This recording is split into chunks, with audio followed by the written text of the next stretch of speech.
Hello guys, আমি সৃষ্টি চলে এসেছি নতুন একটা ভিডিও নিয়ে। আজকে যেহেতু রথযাত্রা ছিল তাই আমার ভাই ওই ড্রয়িংটা করে এনে আমাকে দেখাচ্ছিল, আর রিয়া আমাদের বাড়ি চলে এসেছিলো আজকে আমাদের শ্যুটের জন্য। তারপর আমাদের শ্যুট কমপ্লিট করতে না করতেই দেখি যে জগন্নাথ চলে এসে মাসি বাড়িতে। তাই রথের দড়িটা একটু টেনে ভাবলাম তোমাদের সাথে একটু শেয়ার করে নিই, কেন আমি একা একা দেখবো বলো। তারপরে আমি আর আমার বোন ঠিক করেছিলাম যে আজকে দুই বোনে মিলে রিলস করব।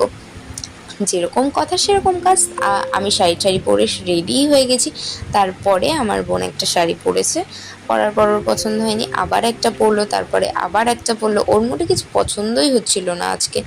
তারপরে ফাইনালি এই শাড়িটা ওর পরে পছন্দ হয়েছে। তারপরে দুই বোনে মিলে রিলস করতে শুরু করেছিলাম। আর রিলসগুলো তোমরা আমার ইনস্টাগ্রাম অ্যাকাউন্টে পেয়ে যাবে, ডেসক্রিপশানে লিঙ্ক দেওয়া আছে। আর শোনো, অবশ্যই আমার চ্যানেলটাকে সাবস্ক্রাইব করে দাও। তোমরা মোটে সাবস্ক্রাইব করছো না। আর লাইক, কমেন্ট, শেয়ার অবশ্যই করবে। টাটা।